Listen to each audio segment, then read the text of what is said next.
Bienvenido a la partida 4 de Ajedrez Agroalimentario.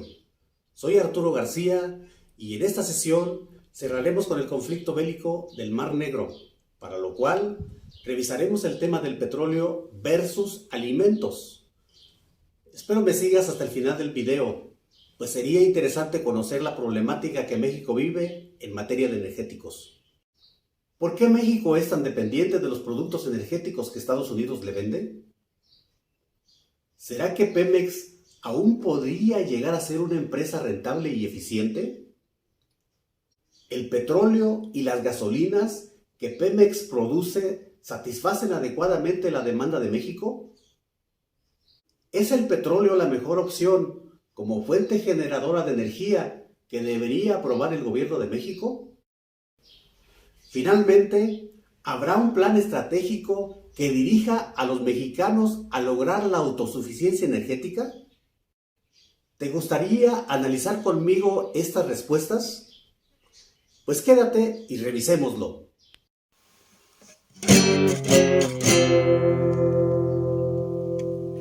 El requerimiento global de energía del planeta se abastece básicamente por las energías fósiles, el petróleo con el 34%, el carbón con un espantoso 27% y el gas natural con el 24%, que juntos suman el 84.7%.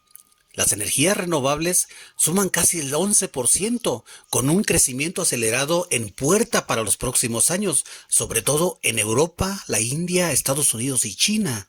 Aun cuando China, la fábrica del mundo, es con mucho el país que más contaminantes emite a la atmósfera, es también, hoy por hoy, el país que lidera la investigación y la sustitución del uso de combustibles fósiles. En México, el petróleo tiene una participación muy diferente, ya que por sí solo tiene más de la mitad de la energía que México usa, seguido del gas natural con el 26% y el carbón con apenas un 3%. Con ello, las energías fósiles suministran el 86.9% de la energía que el país consume. Dado que por primera vez en Ajedrez Agroalimentario hablamos propiamente del petróleo, quiero decirles, para los que poco o nada sabemos de este commodity o derivado o producto que cotiza en las bolsas de futuros, que existen diversos tipos de petróleo, con diferentes grados de calidad y que su precio se determina básicamente por su peso. Es decir, cuanto más pesado sea el petróleo, menos se busca y más barato se paga.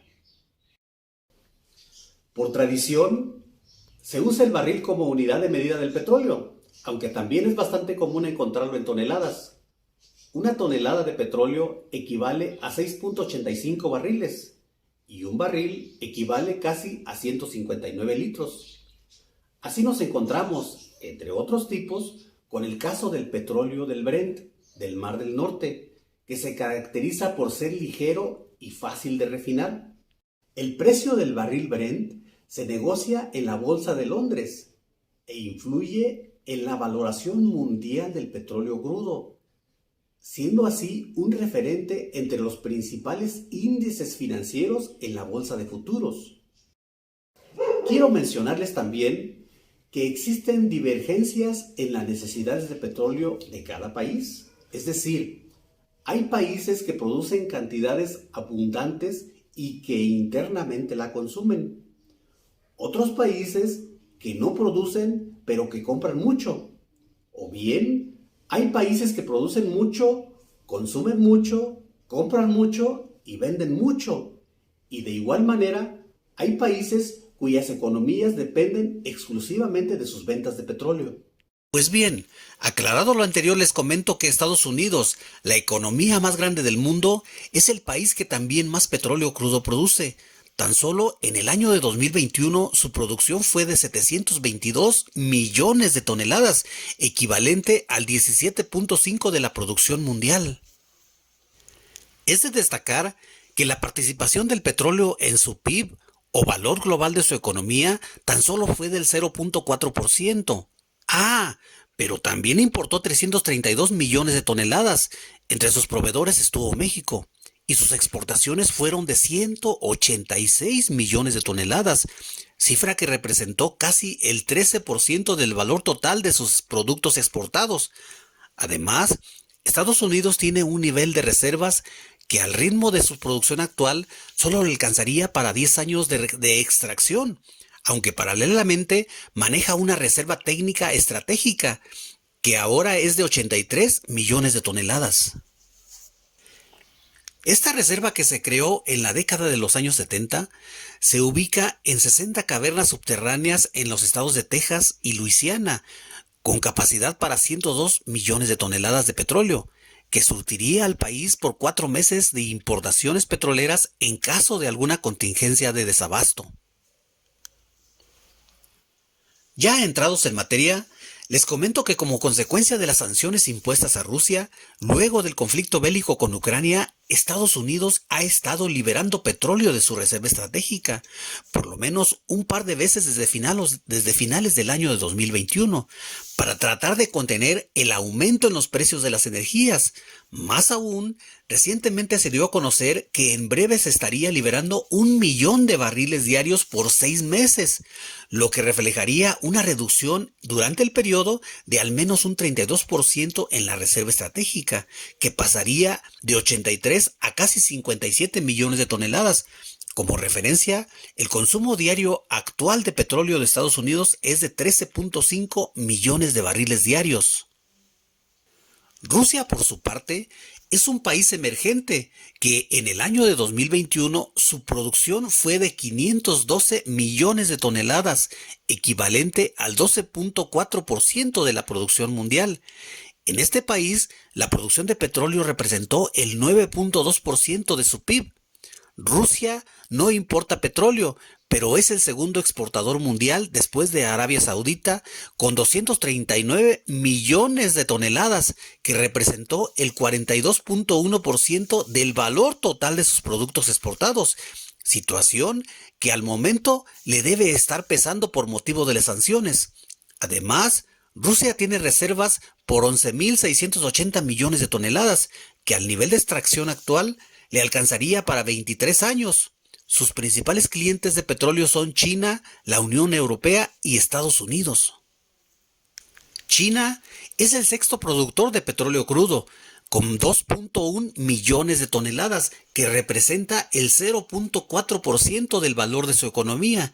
Quiero decirles que con mucho China es el país que más petróleo importa en el mundo, con 542 millones de toneladas, que son poco más de una cuarta parte del petróleo mundial. Eso justificaría en buena medida la razón de ser llamada la fábrica del mundo.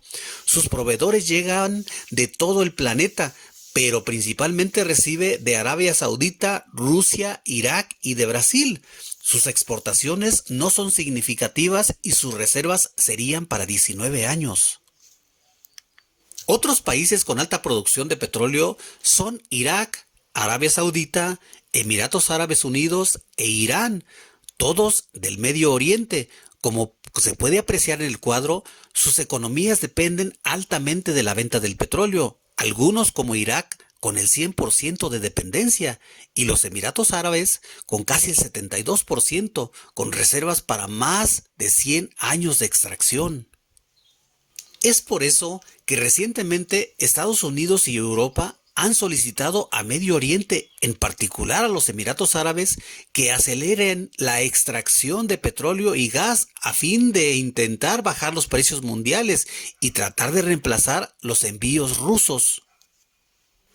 Por su parte, Venezuela, aun cuando tiene las reservas de petróleo crudo más altas del planeta, que ascienden a 44.356 millones de toneladas, su extracción es tan solo de 32 millones de toneladas.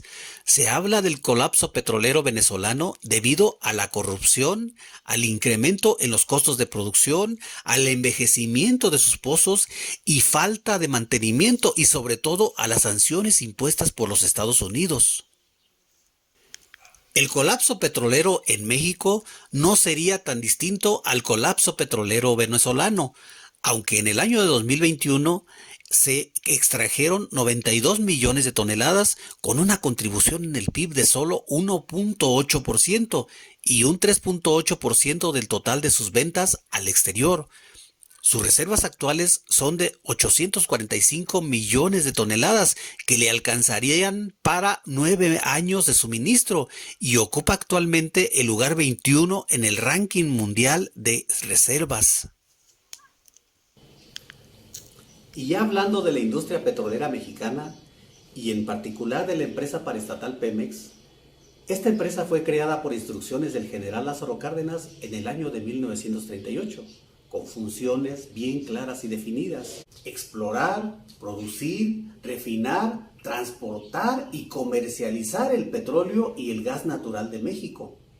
Actividades que realizaban desde finales del siglo XIX las empresas saqueadoras de origen británico y norteamericanas. Desde su creación, Pemex afrontó serios problemas de mercado para nivelar el suministro de oferta y demanda de energéticos nacionales. Para ese año, México producía 137,000 barriles diarios, pero el impulso que se brindó a la paraestatal fue decisivo, y con el descubrimiento de nuevos yacimientos, la extracción para 1974 ya rondaba los 438,000 barriles diarios.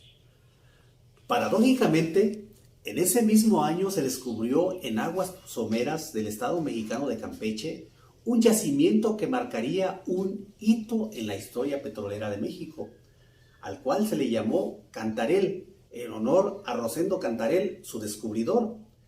Con las aportaciones de este pozo, la producción petrolera de México se elevó hasta los 2.7 millones de barriles por día en el año de 1982, periodo conocido como el boom del petróleo mexicano. No obstante, la caída de los precios internacionales frenaron el ritmo de crecimiento exponencial que tenía México. Luego de vaivenes en los mercados internacionales, la producción mexicana siguió creciendo para tocar la barrera histórica de los 3.4 millones de barriles diarios en el año de 2004, volumen equivalente a 182.5 millones de toneladas anuales. Recuérdese que en el año de 2021 México solo produjo 92 millones de barriles anuales. Pero también el año de 2004 marcó el inicio del declive del complejo Cantarell, quien aportó por 3 décadas al menos una tercera parte del petróleo mexicano, siendo en ese periodo el segundo yacimiento más importante del planeta.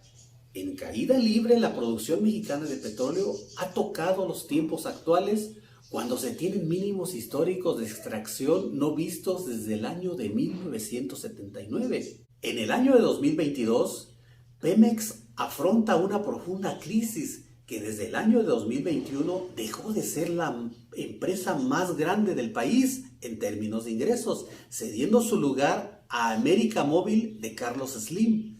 Las causas de su deterioro son bastantes y no difieren mucho de las ya mencionadas para Venezuela, pero se suman a estas los precios bajos del petróleo vigentes desde el año de 2016 hasta mediados del año de 2021, una disminución en las exportaciones y un nivel bajo de refinación. Esta realidad de Pemex ha llamado la atención de la presente administración federal, de quien le ha llegado una lluvia de subvenciones que serían usadas para intentar reconstruir sus obsoletos complejos de producción, extracción y refinación. Como reto, tan solo en gasolinas, el gobierno pretendería elevar su producción al 40% para el año de 2023 y refinar para finales de 2024 al 100% los combustibles que México demanda. Meta que se vería complicada, puesto que las compañías privadas lideradas por la empresa norteamericana Exxon, que comenzaron importando 2,000 barriles diarios de gasolina en el año de 2016, año en que se abrió el mercado a las empresas privadas para participar en la distribución nacional, para 2021, estas ya internarían poco menos de 200,000 barriles diarios de combustibles, el 34.3% de la demanda total, perdiendo Pemex el 40% de las franquicias que tenía. Por su parte, Deer Park, la refinera tejana en proceso de compra por México, que debería estar enviando gasolinas a México, tiene serios compromisos previamente pactados de suministro en el largo plazo con diversas empresas y no necesariamente mexicanas, por lo que su condición no le permitiría realizar envíos significativos inmediatos al país y sumar con ello volúmenes con los 6 complejos de Pemex en el territorio nacional. Actualmente Pemex produce 3 tipos de petróleo: el maya pesado, con casi la mitad de la producción; el istmo ligero bajo en azufre, con 1/3 del total; y el olmeca extra ligero, con aproximadamente la 1/5 parte del total de la producción. El petróleo tipo maya se usa básicamente para refinar combustóleo, que aun cuando es el combustible más barato de refinar para Pemex, su venta es complicada en el mercado. Como se puede apreciar en la gráfica, en los últimos meses se ha producido más combustóleo que el resto de los combustibles, que dicho sea de paso, es altamente contaminante al medio ambiente, y su uso actual sería en las centrales de la Comisión Federal de Electricidad y en parte también para sustituir al gas natural en las plantas de Pemex como la de Salamanca para la refinación de gasolinas. Como parte de los efectos de la pandemia y el consecuente confinamiento de la población a nivel mundial, desde los meses de marzo a abril del año de 2020, el precio del petróleo Brent bajó de los niveles de $60 por barril a 40, para luego después iniciar un rally desde finales del 2020 por aumento de la demanda global de combustibles, que lo llevó de los $45 por barril a cerca de los 90. Para luego casi tocar los 125 por motivo de la guerra.